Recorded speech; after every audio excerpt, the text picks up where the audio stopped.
Hello everybody, my name is Dratnos and welcome to my tier list of the racial abilities in Mythic Plus. This is a list that will mostly be aimed at live keys. I'll explain how it would be different in an MDI setting, well, at the end of this video when I do the S tier.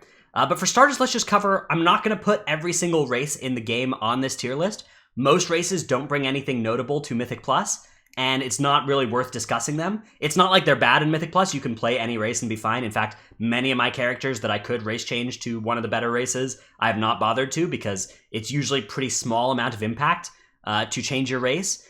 And in some cases, you're going to get a better DPS outcome from playing a different race, but that of course depends on which class you're playing.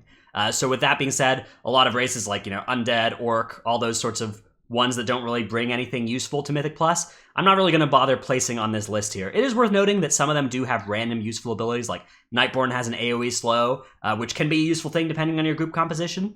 But I'm going to get started off here with the C tier. Let's get started with the Tauren and High Mountain Tauren, which have two pretty similar abilities in War Stomp and Bull Rush, in that those can both function as AoE stops on things. This can be useful, although the stun DR for the Tauren ability, is a pretty serious drawback. Doing such a short stun that is also incrementing that stun diminishing return can be a pretty big drawback because that's going to reduce the effectiveness of future stuns on those mobs. But it is sometimes a useful thing to have access to, so I think it is worth ranking. Next up is a race that can be played by either faction, the Pandaren. Pandaren have a single target stop that can, interrupt a mobs effectively. It's not on the stun DR though, which is a pretty nice, useful thing about it, so I think that warrants at least ranking them on this list also in the C tier.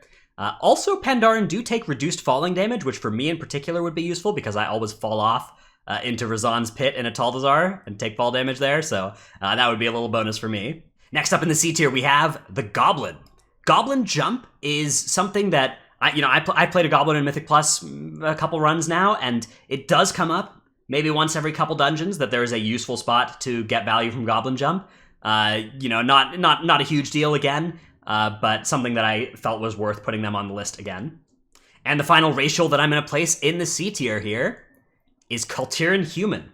Kultiran Human have a single target knockback, which I don't play Alliance, so I haven't gotten to play with it too much in person, but just from looking at the way that it's used in PvP, my suspicion is that this would actually be quite a good Alliance race to play in Mythic Plus if it weren't crowded out by a better Alliance race that we'll get to soon enough. All right, I have no races in my B tier here. I think there's a fairly large gap between these races that I put in the C tier and all the races below with that, which are pretty close. Pretty much every other race I'd say would probably fit into the D tier that has not been put on this list. But up in the A tier, I'm going to place the Dark Iron Dwarfs and the Dwarfs, which both have the ability to remove like status effects on them, bleeds and stuff, which can be very big, especially on tanking characters in dungeons like King's Rest or against things like Necrotic. Removing Necrotic with Stone Form is a big deal, and I think worthy of an A tier spot on this list. It's actually this is one of the races that you'll see people play even in an MDI setting, even where they have access to an unnamed race that we'll get to soon. They sometimes choose to play Dwarf against things like Necrotic, and Rogues will often choose to play Dwarf in the MDI setting, because they don't need the racial of the unnamed race that we'll get to soon, because they have access to Vanish. The final Horde race to make its way onto this list is the Blood Elf, also in the A tier. Blood Elf Arcane Torrent is a very powerful ability. It depends on the dungeon that you're in. Some dungeons it doesn't get all that much use in, but in a lot of dungeons, this AoE purge can be a big deal, especially in compositions that don't have any offensive purges. And many of the good specs in the game right now don't have offensive purges. Specs like, Resto Druid, Prot Warrior, Outlaw Rogue. If you have a comp built up of mostly those, you're not going to have an offensive purge, and Blood Elf is hugely useful there. Finally, our S tier race. And again, I'd like to note that if this were an MDI tier list, it would be S tier this, and everything else would be, like every other race would be down in the F tier effectively, except for Dwarfs, I guess, because that does sometimes get played. But in the S tier, we have the Night Elf. Night Elf Shadow Meld is one of the most overpowered abilities in the game right now. I mean, it is by far the most overpowered racial ability in the game in Mythic Plus. There are all kinds of useful ways to use it in boss fights, which alone would be a very powerful way to use it.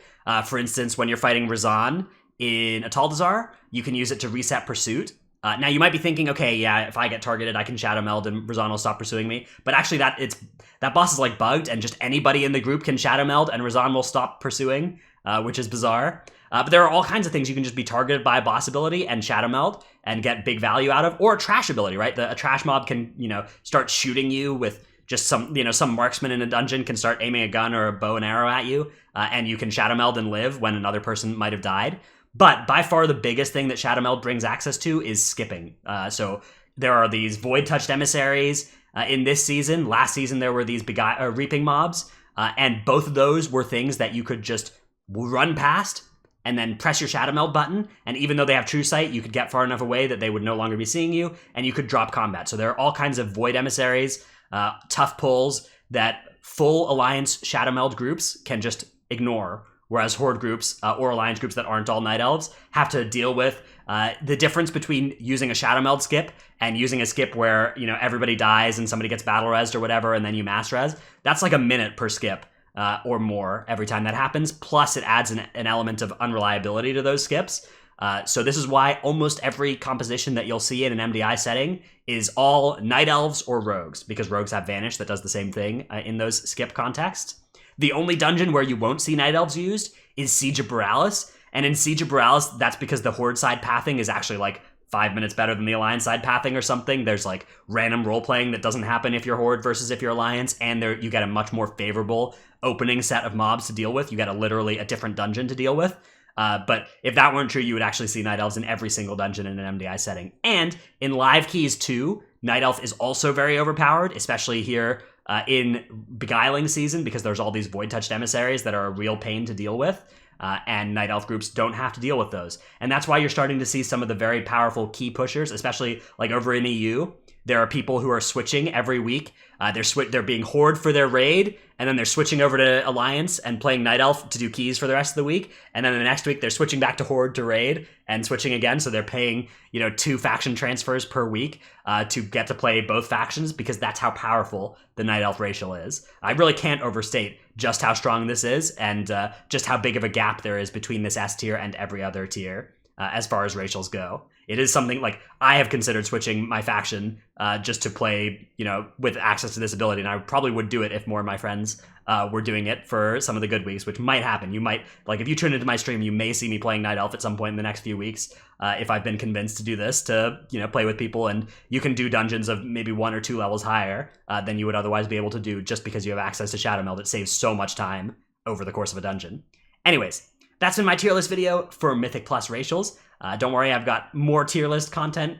As often as I can come up with tier list ideas, I'm making those videos on this channel, so stay tuned for those. Remember to like and subscribe. Check out my Twitch stream, twitch.tv/ratnose.